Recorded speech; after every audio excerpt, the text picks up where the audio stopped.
berbeda. Yang satu 2 kali lipat, yang satu setengahnya. Maka itu menunjukkan dia membacanya dengan sangat hati-hati, pelan. Baca pelan itu bisa sambil baca, bisa sambil berpikir. Kalau baca cepat agak sulit, baca sambil berpikir. Itu namanya bersapi, memahami, memaknai. Gitu. Untuk siapa? Untuk orang yang sudah membaca tafsir Al-Quran, sudah mempelajari, paham tentang grammar bahasa Arab. Gitu.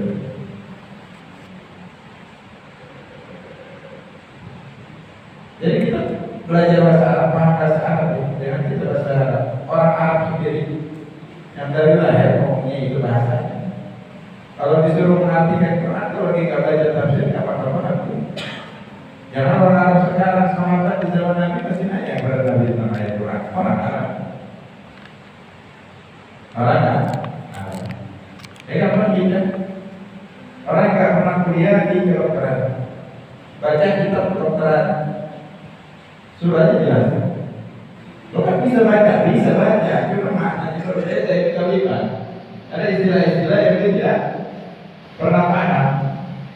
Harus melalui proses pembelajaran dari dasar sampai ketika selanjutnya. Begitu juga tentang hukum, tentang ekonomi dan lain.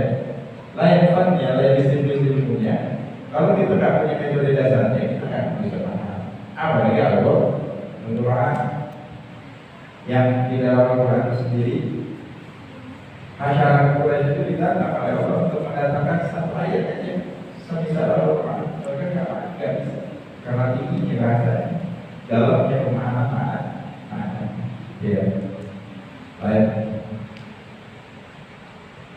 Fakat tabayyana laka anna tadabbura wa tafahuma huwa al-maqsud. Dari hal ini jelaslah untukmu bahwasanya tadabbur wa tafahum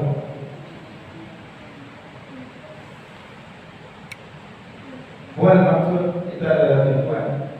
Mentadabburi, memaknai setiap bacaan Al-Quran itu adalah tujuan. Walladzi alaihi al-ma'wal bi halati tilawah lil Qur'an al-Karim.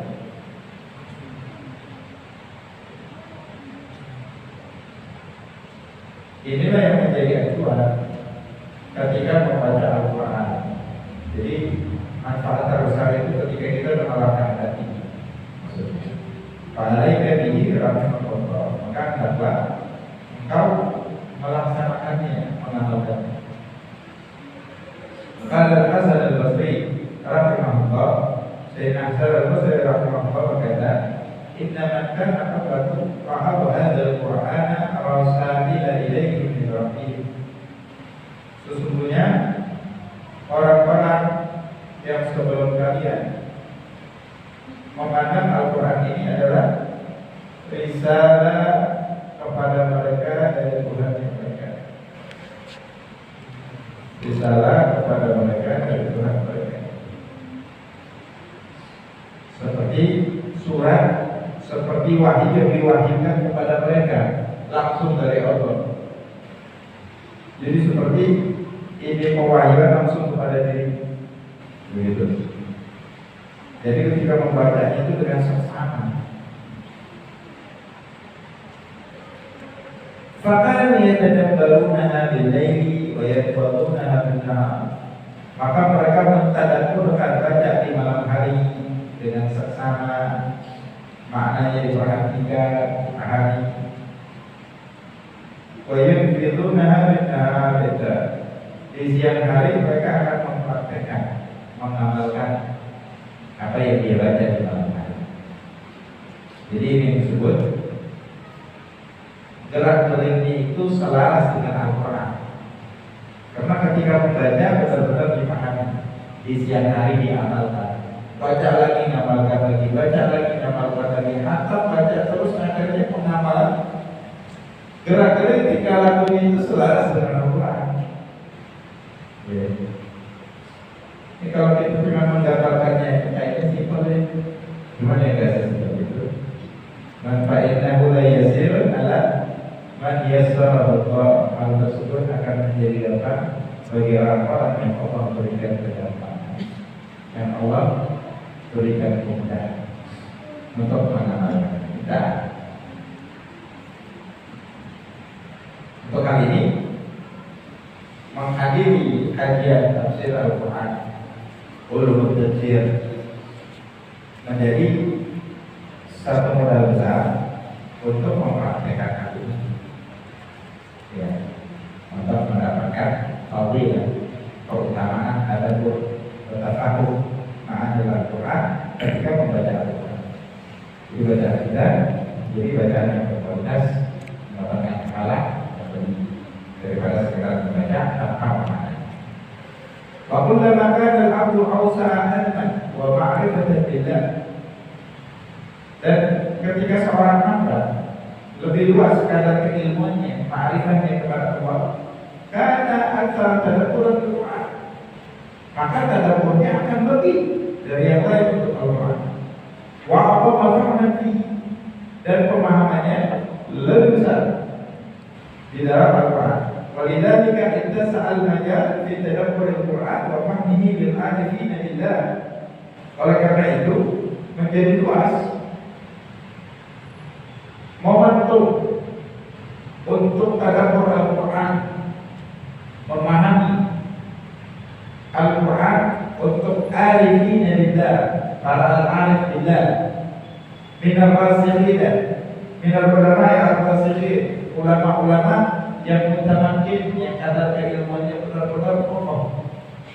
Wal a'immatul muhtadin, para imam-imam yang menjadi panutan. Imam ini pemimpin umat, maksudnya yaitu ulama. Qala Abu Dzar radhiyallahu anhu, makanya para ulama kita ketika baca Quran tidak sama dengan kita jalan pahalanya di sisi Allah. Mereka ada modal ini. Qala Abu Dzar radhiyallahu anhu, berkata Abu Dzar radhiyallahu anhu, qama bina Rasulullah sallallahu alaihi wasallam lailatan bi qawli ta'ala. Suatu malam Nabi itu sholat sama kami satu malam itu. Nabi terus-terusan membaca in tu'adzibhum fa innahum 'ibaduk. Kalau seandainya engkau azab mereka, sesungguhnya mereka itu hanyalah hamba-Mu. Wa in taghfir lahum, seandainya engkau lebih memilih memberikan ampunan kepada mereka, fa innaka, sesungguhnya mereka, fa innaka, sesungguhnya engkau, antal aziz, engkau zat yang maha agung, azizul hakim, serta maha bijaksana. Ini surah Al-Maidah 118. Jadi satu ayat ini semalam cukup dulu ulangi, baca lagi, ulangi lagi. Kenapa? Larut di dalam maknanya. Maka Umar radhiyallahu anhu yang melakukan ayat yang min al-lail. Sayyidina Umar radhiyallahu anhu membaca ayat di qiyamul lail. Wa yatadabbaraha, bertadabbur, hatta rubama saqata min qiyami, sampai terkadang larut di dalam makna ayat yang dia baca, sampai jatuh di mencintai khasyiatihi wa khushu'ihi, saking rasa takutnya luar biasa. Itu ada ayat kalau Tuhan menghadap umat-umat terdahulu pada ancaman-ancaman yang berbuat dosa. Mereka ini kaum sahabatnya Nabi, muridnya Nabi, didikannya Nabi, merasa orangnya berdosa. Kalau di antara mereka Sayyidina ini orang yang kata Nabi ketika minta izin sama Sayyidina Bilal, dan kamu kasih izin dia masuk ke Bashir Jannah, kasih kabar pemberian gembira dia bakal masuk surga. Udah ada jaminan surga dari Nabi, manusia takut. Mungkin saja tuh suatu ayat diulang-ulang karena rasa takut yang luar biasa. Ini amanah. Warumma Allah bisa berbeda hatta yu'an, sampai rasa emosi yang berlebihan dia sampai sakit habis baca itu, baca ayat itu, sampai dibunuhi oleh para